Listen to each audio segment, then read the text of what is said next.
बिस्मिल्लाहिर्रहमानिर्रहीम। अस्सलामु अलैकुम। मेरा नाम है मोहम्मद अम्मार रज़ा शाह। आज हम पढ़ेंगे व्हाट इज़ डिफ्यूजन और उसके साथ साथ कुछ ऐसे मेथड देखेंगे कि किन मेथड्स के ज़रिए चीज़ें सेल के अंदर जाती हैं और सेल से बाहर आती हैं, यानी मॉलिक्यूल्स, आयंस वगैरह सेल के अंदर किस तरह जाते हैं और सेल से बाहर मूव कैसे करते हैं। तो आज हम बेसिकली ट्रांसपोर्ट के सिस्टम पढ़ेंगे। ट्रांसपोर्टिव मेथड्स कि किन किन मेथड्स के ज़रिए, किन किन तरीक़ों के ज़रिए सेल के अंदर चीज़ें मूव करती हैं, यानी मॉलिक्यूल्स या आयंस मूव करते हैं, और किन तरीक़ों के ज़रिए सेल के अंदर से मॉलिक्यूल्स या आयन जो हैं बाहर जाते हैं। तो ट्रांसपोर्ट को देखा जाए तो हम जानते हैं कि ट्रांसपोर्ट का मतलब है चीज़ का एक जगह से दूसरी जगह मुंतकिल करना, ठीक है। और मेथड, वो मेथड जो कि उस चीज़ को मुंतकिल करने के लिए इस्तेमाल होंगे, उसे हम कहेंगे ट्रांसपोर्टिव मेथड। अगर सिंपली मैं यहाँ पे सेल ड्रा कर लूँ, यहाँ पे फ़र्ज़ करें कि ये मेरे पास एक सेल है, ये सेल का साइटोप्लाज्म है, साइटोप्लाज्म। साथ में इसमें अगर तो यूकैरियोटिक सेल है तो इसके अपने ऑर्गेनेल्स भी होंगे, इसके अंदर इसका न्यूक्लियस होगा, इसका एंडोप्लाज्मिक रेटिकुलम, राइबोसोम। अगर प्रोकैरियोटिक है तो उसमें राइबोसोम होगा, उसके अलावा उसका डीएनए फ्लोट कर रहा होगा साइटोप्लाज्म में। तो हम सिंपली जनरलाइज सेल ले लेते हैं कि एक हमारे पास सेल है। अब सेल को बहुत सारे मॉलिक्यूल्स भी चाहिए अपने रिएक्शंस के लिए, कुछ आयंस भी चाहिए, या मैं कह सकता हूँ कि सेल को फूड भी चाहिए। अब ये जिन तरीक़ों के ज़रिए सेल के अंदर मूव करके जाएंगे, ये आयंस, ये मॉलिक्यूल्स, ये यानी कि फूड, उन तरीक़ों को हम स्टडी करेंगे, क्योंकि इनकी ट्रांसपोर्ट होगी सेल के बाहर से सेल के साइटोप्लाज्म में। तो कोई ना कोई मेथड होगा, कोई ना कोई तरीका होगा जिसके ज़रिए ये मॉलिक्यूल्स मूव करेंगे सेल के साइटोप्लाज्म के अंदर, उनको आज हम स्टडी करेंगे। अब मॉलिक्यूल्स जो हैं हमारे पास मुख्तलिफ़ कैटेगरीज़ के हो सकते हैं। फॉर एग्ज़ाम्पल ये हमारे पास सॉलिड भी हो सकता है, सॉलिड के अलावा अगर हम देखा जाए तो ये हमारे पास गैसेस भी हो सकती हैं, और अगर हम देखें तो हमारे पास लिक्विड भी हो सकता है। लिक्विड के भी मॉलिक्यूल हो सकते हैं, गैस के मॉलिक्यूल्स भी हो सकते हैं, और सॉलिड के मॉलिक्यूल्स भी हो सकते हैं। उसके अलावा आयंस और फूड वगैरह की मूवमेंट के लिए जो मेथड इस्तेमाल होंगे उनको भी हम यहाँ पे वन बाय वन स्टडी करेंगे। अब ये चीज़ें सेल के अंदर गई हैं सेल ने अपने बायोलॉजिकल रिएक्शंस किए हैं। बायो का मतलब होता है लाइफ, क्योंकि हमारे पास सेल जिंदा है तो इसके अंदर हर वक्त रिएक्शंस हो रहे हैं। रिएक्शंस के लिए सेल को मॉलिक्यूल्स भी चाहिए, आयंस भी चाहिए, पानी भी ज़ाहिर सी बात है चाहिए, और ख़ुराक भी चाहिए। In biological molecules, biological reactions के नतीजे में हमारे पास वेस्ट बनता है, वेस्ट मटेरियल बनता है। अब इस वेस्ट मटेरियल को सेल से बाहर निकालना है, क्योंकि फालतू मादे जो हैं वो सेल के किसी काम के नहीं हैं, इसलिए सेल क्या करेगा, उन्हें अपने साइटोप्लाज्म में से बाहर मूव करवाएगा, बाहर को निकाल देगा इन वेस्ट को। तो जिस तरीके के ज़रिए वो अपने साइटोप्लाज्म से एक्स्ट्रा सेलुलर एनवायरनमेंट में बाहर निकालेगा, उस तरीके को हम यहाँ पे स्टडी करेंगे। तो काफ़ी ज़्यादा मेथड्स हैं मॉलिक्यूल्स, आयंस और फूड की मूवमेंट के लिए। उनमें से एक जो मेथड है उसे हम कहते हैं डिफ्यूजन। दूसरा मेथड जो है उसे हम कहते हैं फैसिलिटेटेड डिफ्यूजन, फैसिलिटेटेड डिफ्यूजन। तीसरा मेथड जो है हमारे पास वो है ओस्मोसिस। चौथा मेथड जो है हमारे पास वो है हमारे पास फिल्ट्रेशन।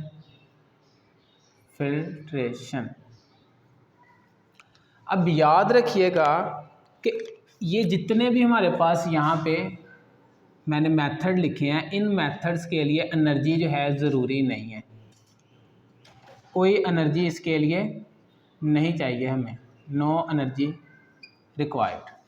तो इसीलिए चूंकि इसके अंदर एनर्जी इन्वॉल्व नहीं है लेकिन मॉलिक्यूल्स की ट्रांसपोर्ट हो रही है, तो इनके लिए हम एक टर्म इस्तेमाल करते हैं, जनरलाइज टर्म इस्तेमाल करते हैं, जिसे हम कहते हैं पैसिव। पैसिव का मतलब है खुद ब खुद, यानी मॉलिक्यूल्स खुद ब खुद मूव कर रहे हैं या एनर्जी देने की ज़रूरत नहीं है, तो ट्रांसपोर्ट कर रहे हैं, तो इसलिए इनको कलेक्टिवली हम क्या कहेंगे, पैसिव ट्रांसपोर्ट। तो डिफ्यूजन भी एक पैसिव ट्रांसपोर्ट है, फैसिलिटेटेड डिफ्यूजन भी पैसिव ट्रांसपोर्ट है, ऑस्मोसिस भी पैसिव ट्रांसपोर्ट है और फिल्ट्रेशन भी पैसिव ट्रांसपोर्ट है। कुछ ऐसे रिएक्शंस हैं जिनके लिए हमें सेल को एनर्जी देनी पड़ेगी या सेल एनर्जी इस्तेमाल करेगा इन मॉलिक्यूल्स फूड की मूवमेंट के लिए और वेस्ट की मूवमेंट के लिए या ट्रांसपोर्ट के लिए एनर्जी इस्तेमाल करेगा, तो उस किस्म के ट्रांसपोर्ट को हम कहते हैं एक्टिव ट्रांसपोर्ट। इसे मैं यहाँ पे रेड से लिख देता हूँ ताकि आपको क्लियर रहे कि इसमें एनर्जी इस्तेमाल होगी, एक्टिव ट्रांसपोर्ट। उसके अलावा और भी तरीके हैं सेल के पास। एक को हम कहते हैं एंडोसाइटोसिस और दूसरे को हम कहते हैं एक्सोसाइटोसिस। इंशाल्लाह वन बाय वन हम ये सारे ट्रांसपोर्टिव मेथड पढ़ेंगे जो कि सेल इस्तेमाल करता है मॉलिक्यूल्स फूड या आयन की मूवमेंट के लिए, अपने सेल के बाहर से सेल के अंदर आने के लिए या सेल के साइटोप्लाज्म में कोई चीज़ बाहर निकालनी हो, उसके लिए इन मेथड्स को इस्तेमाल किया जाता है, जिनको हम वन बाय वन इंशाल्लाह फर्दर सेशंस में क्लियर करेंगे। इस सेशन में हम सिर्फ फैसिलिटेटेड डिफ्यूजन और डिफ्यूजन को ही कवर अप करेंगे। तो चूँकि कोई भी चीज़ सेल के अंदर आनी है या सेल से बाहर जानी है, तो ज़ाहिर सी बात है वो मेम्ब्रेन के थ्रू जाएगी। कहाँ से जाएगी? इस मेम्ब्रेन के थ्रू। ये तो यहाँ पे हम प्लाज्मा मेम्ब्रेन ड्रा कर लेते हैं ऑन। इसी तरह यहाँ पे एक और लिपिड की बाई लेयर्स होती हैं, यानी 2 लेयर्स होती हैं लिपिड्स की। तो यहाँ पे हम लिपिड की 2 लेयर्स ड्रा कर लेते हैं।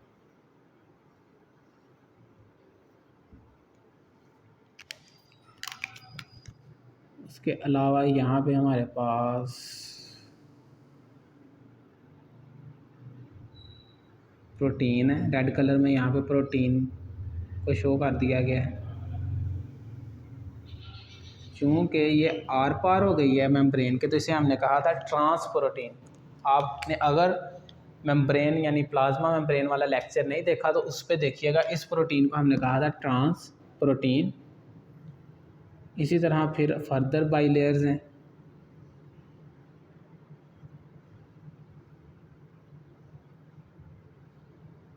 लेयर्स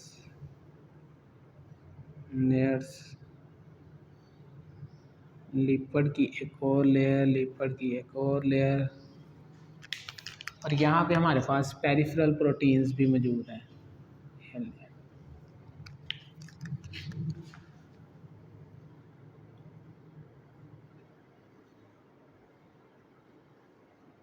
इसी तरह यहाँ पे भी लिपिड की लेयर,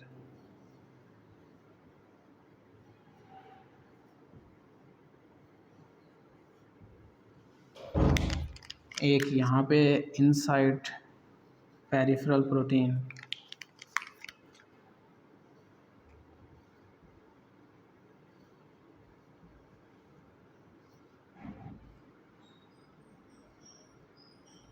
तो ये हमारे पास प्लाज्मा मेम्ब्रेन का एक जनरलाइज स्ट्रक्चर आ गया है। इसके अलावा और भी चीज़ें होती हैं इसके अंदर, कार्बोहाइड्रेट, कोलेस्ट्रॉल वगैरह, लेकिन मेन चीज़ें जो हैं वो यही हैं हमारे पास, लिपिड बाइलेयर और दूसरा क्या है हमारे पास, उसके अंदर प्रोटीन्स कहीं कहीं पे मौजूद हैं। जो पेरिफेरल प्रोटीन्स हैं इनके ऊपर रिसेप्टर्स भी मौजूद हो सकते हैं जो टच को, पेन को फील करते हैं। अच्छा, टॉपिक हमारा ये है कि डिफ्यूजन क्या है और फैसिलिटेटेड डिफ्यूजन क्या है। अब हर चीज़ मूव करती है अपनी हाई कंसंट्रेशन से लो कंसंट्रेशन की तरफ। जहाँ पे उसकी कंसंट्रेशन ज़्यादा है वहाँ से वो मूव करेगी लो की तरफ, और उसके लिए एनर्जी ज़रूरी नहीं है। फ़र्ज़ करें दरवाज़ा है कोई, अब उस कमरे के अंदर 100 लोग मैंने बहुत मुश्किल से भर दिए, तो यानी वो बिल्कुल भरा हुआ है, फुल हुआ पड़ा है कमरा। जैसे ही मैं दरवाजे को खोलूँगा वो खुद ब खुद अंदर से बाहर की तरफ गिर पड़ेंगे। तो जैसे ही वो गिरे यानी वो उस कमरे से बाहर आ गए, उनकी ट्रांसपोर्ट होगी कमरे के अंदर से वो बाहर की तरफ आ गए हैं, तो उसके लिए मुझे एनर्जी देनी नहीं पड़ी, वो खुद ब खुद मूव कर गए हैं। इसका मतलब उनकी कंसंट्रेशन कमरे के अंदर बहुत ज़्यादा थी और कमरे से बाहर कंसंट्रेशन बहुत कम थी या ना होने के बराबर थी। तो जैसे ही मैंने कमरे के दरवाजे को खोला तो वो फौरी तौर पे खुद ब खुद ना चाहते हुए बाहर वाली साइड को गिर पड़े, क्योंकि अंदर उनकी कंसंट्रेशन बहुत ज़्यादा थी। तो इस तरह आप इस मिसाल से इसको याद रखिएगा कि हर चीज़ मूव करती है अपनी ज़्यादा कंसंट्रेशन से कम की तरफ। अब कंसंट्रेशन क्या है, किसी चीज़ की तादाद कितनी है उसे हम कहेंगे कंसंट्रेशन, उसकी मिकदार कितनी है। तो हर चीज़ मूव करेगी अपनी हाई कंसंट्रेशन से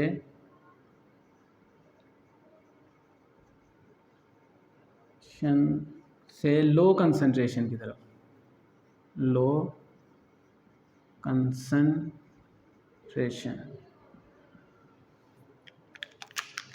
तो अगर किसी चीज़ की कंसंट्रेशन ज़्यादा है तो वो ऑटोमेटिकली मूव करेगी अपनी हाई कंसंट्रेशन से लो कंसंट्रेशन की तरफ। इसका बेसिक रूल जो है वो यही है, ये याद रखिएगा कि हर मॉलिक्यूल या हर आयन क्या करेगा कि मूव करेगा हाई कंसंट्रेशन से लो कंसंट्रेशन की तरफ। अब डिफ्यूजन में बेसिकली जो रूल इस्तेमाल होता है वो यही है कि मूवमेंट होती है मॉलिक्यूल्स की अपनी हाई कंसंट्रेशन से लो की तरफ। फ़र्ज़ करें ये मेरे पास साइटोप्लाज्म है, यानी सेल के अंदर जो है ये मेरे पास साइटोप्लाज्म है, ये इनसाइड ऑफ सेल है और ये आउटसाइड है, सेल का एनवायरनमेंट है आउटसाइड ऑफ सेल। अब सेल के अंदर जिस चीज़ की रिक्वायरमेंट है, जो मॉलिक्यूल चाहिए, उसकी कंसंट्रेशन कम है, वो बहुत कम तादाद में पाया जा रहा है, लेकिन उसकी कंसंट्रेशन बाहर बहुत ज़्यादा है और सेल को वो चाहिए भी।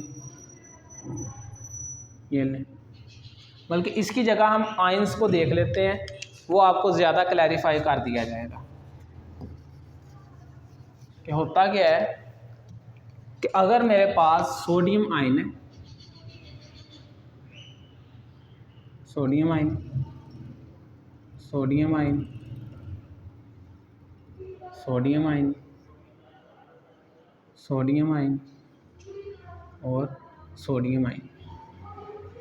अब यहाँ पे सोडियम आयन की कंसंट्रेशन बहुत कम है सेल के अंदर, तो होगा क्या, वही रूल एप्लीकेबल होगा कि ये सोडियम आयंस मूव करेंगे अपनी हाई कंसंट्रेशन की तरफ से, यानी जहाँ पे वो बहुत ज़्यादा है, किधर मूव करेंगे, लो कंसंट्रेशन की तरफ, जहाँ पे उनकी मिकदार बहुत कम है। तो ये मॉलिक्यूल्स मूव करेंगे ऑटोमेटिकली अपनी हाई कंसंट्रेशन से लो की तरफ। और किस चीज़ के थ्रू मूव करेंगे, ज़ाहिर सी बात है कि इसके पास क्या है, मेम्ब्रेन, तो ये मेम्ब्रेन्स के थ्रू मूव करेंगे। ऐसे मॉलिक्यूल्स जो कि मूव कर जाएंगे लिपिड्स के थ्रू, वो इजीली मूव कर जाएंगे, या कुछ प्रोटीन्स के थ्रू इजीली मूव कर जाएंगे। तो ये हमारे पास क्या आ रही है, डिफ्यूजन। तो हमेशा डिफ्यूजन होगी हाई कंसंट्रेशन से लेके लो कंसंट्रेशन की तरफ। ये बात याद रखिएगा कि एक हमारे पास टेम्परेचर है जिसे हम कहते हैं -273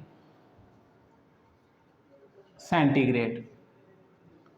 इस टेम्परेचर पे जो मॉलिक्यूल्स हैं उनमें एनर्जी बिल्कुल ख़त्म हो जाती है और वो मूव करना रुक जाते हैं, यानी इस टेम्परेचर पे मूवमेंट नहीं होगी, no movement of molecules, no movement of molecules.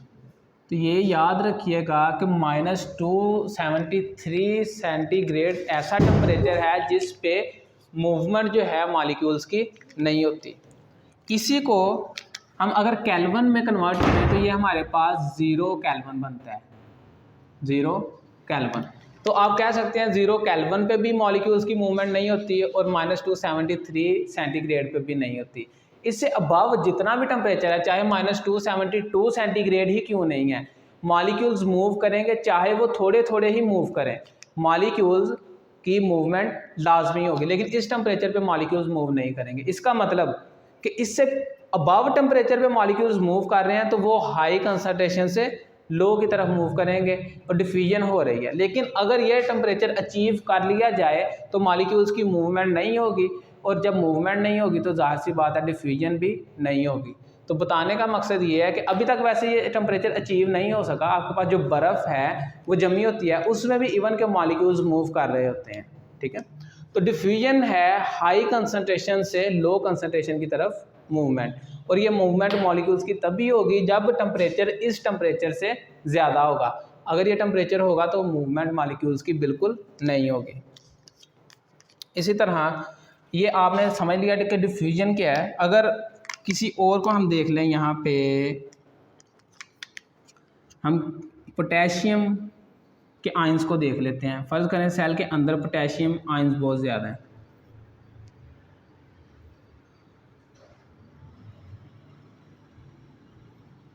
तो क्या होगा, तो पोटेशियम आयन मूव करेंगे उस साइड की तरफ जिधर उनकी कंसंट्रेशन बहुत कम होगी। तो पोटेशियम आयन चूँकि साइटोप्लाज्म में बहुत ज़्यादा है तो ये ऑटोमेटिकली मूव करके जाएंगे सेल के बाहर। ये मूव कर जाएंगे सेल के साइटोप्लाज्म से सेल के बाहर। तो क्या ये डिफ्यूजन, आयंस ने मूव किया अपनी हाई कंसंट्रेशन से लो कंसंट्रेशन की तरफ। लेकिन अगर इधर हम सोडियम को देखें तो उसने भी मूवमेंट की है अपनी हाई कंसंट्रेशन से लो की तरफ, यानी इन्होंने भी डिफ्यूजन की और इन्होंने भी डिफ्यूजन की। हाँ, ऐसा भी होता है कि अगर मॉलिक्यूल इधर मूव करके आ रहे हैं तो एक आधा मूव करके उधर भी जा रहा होगा। फ़र्ज़ करें कि 10 मॉलिक्यूल्स मूव करके अपनी हाई कंसंट्रेशन से लो की तरफ आए हैं और कोई एक मॉलिक्यूल लो से मूव करके हाई की तरफ चला गया है, तो नेट मूवमेंट हम यही कहेंगे कि हाई से लो की तरफ मूवमेंट हुई है, क्योंकि ज़्यादातर जो मॉलिक्यूल्स हैं वो हाई से मूव करके लो की तरफ जा रहे हैं। तो इसलिए नेट मूवमेंट हम कहेंगे कि मॉलिक्यूल मूव कर रहे हैं हाई कंसंट्रेशन से लो कंसंट्रेशन की तरफ, तो इसे हम कहते हैं डिफ्यूजन। लेकिन अगर कोई ऐसा मॉलिक्यूल है जो कि साइज़ में बहुत बड़ा है, उसकी कंसंट्रेशन इधर बहुत ज़्यादा है यानी आउटसाइड ऑफ सेल, और सेल के अंदर बहुत कम है, इसको हम ब्लैक में ड्रा कर लेते, ग्रीन में ड्रा करते हैं। कोई मॉलिक्यूल है हमारे पास, वो साइज़ में काफ़ी बड़ा है, फ़र्ज़ करें उसका साइज़ काफ़ी बड़ा है और उसकी कंसंट्रेशन भी काफ़ी ज़्यादा है बाहर वाली साइड पे और अंदर कंसंट्रेशन कम है। अब इस मॉलिक्यूल की मूवमेंट जो है मेम्ब्रेन के थ्रू बहुत मुश्किल है। क्यों? क्योंकि मेम्ब्रेन जो है कुछ चीज़ों को अलाउ करती है और कुछ को अलाउ नहीं करती, इसीलिए हम इसे कहते हैं सेमी परमिएबल मेम्ब्रेन। अब क्या होगा कि इन मॉलिक्यूल्स की मूवमेंट अब करवानी है इनकी हाई कंसंट्रेशन से इनकी लो कंसंट्रेशन की तरफ, तो होगा क्या कि ये प्रोटीन्स इसकी हेल्प करेंगी, इसको फैसिलिटी देंगी कि तुम हमारे पास आओ, हम तुम्हें यहाँ से उठा के तुम्हारी लो कंसंट्रेशन की तरफ भेज देते हैं। तो चूँकि प्रोटीन्स ने उनको फैसिलिटेट किया है, उनकी हेल्प की है, तो ये क्या होगा कि ये मॉलिक्यूल्स प्रोटीन के पास आएंगे, इस प्रोटीन के पास यूँ। प्रोटीन क्या करेगी, अपनी शेप चेंज करेगी,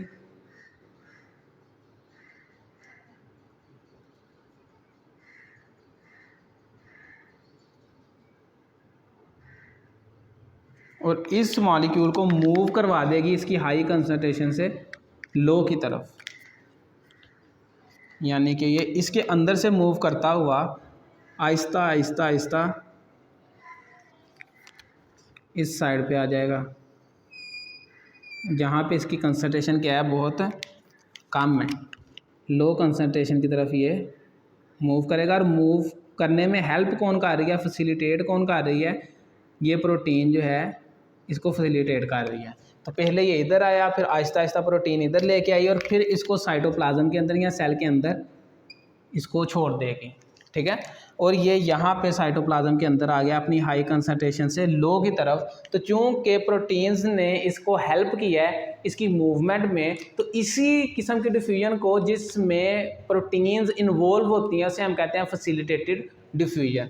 तो आज आप लोगों ने दो चीज़ें पढ़ ली, एक डिफ्यूजन और दूसरा फैसिलिटेटेड डिफ्यूजन। तो इसको समराइज़ कर देता हूँ मैं एक दफ़ा कि डिफ्यूजन में क्या होता है कि कोई भी मॉलिक्यूल है, कोई भी आयन है, वो क्या करेगा कि मूव करेगा अपनी हाई कंसंट्रेशन से लो कंसंट्रेशन की तरफ, तो उसे हम क्या कहेंगे, ये हमारे पास डिफ्यूजन है। और ये चीज़ याद रखिएगा, डिफ्यूजन जो है उसमें सिर्फ सॉलिड की मूवमेंट होती है और गैसियस मॉलिक्यूल्स की मूवमेंट होती है। यानी सॉलिड के मॉलिक्यूल्स, जो सॉलिड थिंग के मॉलिक्यूल्स हैं उनकी मूवमेंट होगी और गैसियस मॉलिक्यूल्स की मूवमेंट होगी। जो हमारे पास वाटर है या लिक्विड है उसकी मूवमेंट नहीं होगी। तो मूवमेंट होगी सॉलिड की या गैसियस मॉलिक्यूल्स की फ्रॉम हाई कंसंट्रेशन से लो कंसंट्रेशन की तरफ, तो उसे हम कहते हैं डिफ्यूजन। और अगर इसमें प्रोटीन हेल्प कर रही है, अगर मॉलिक्यूल का साइज बड़ा है और प्रोटीन उसकी वो फैसिलिटेट कर रही है, उसे हेल्प कर रही है, तो इसे हम क्या कहेंगे, फैसिलिटेटेड डिफ्यूजन। तो ये आज का हमारा टॉपिक था। उम्मीद है आपको समझ आई होगी। अच्छी दुआओं के साथ इजाज़त लेता हूँ। अल्लाह हाफिज़।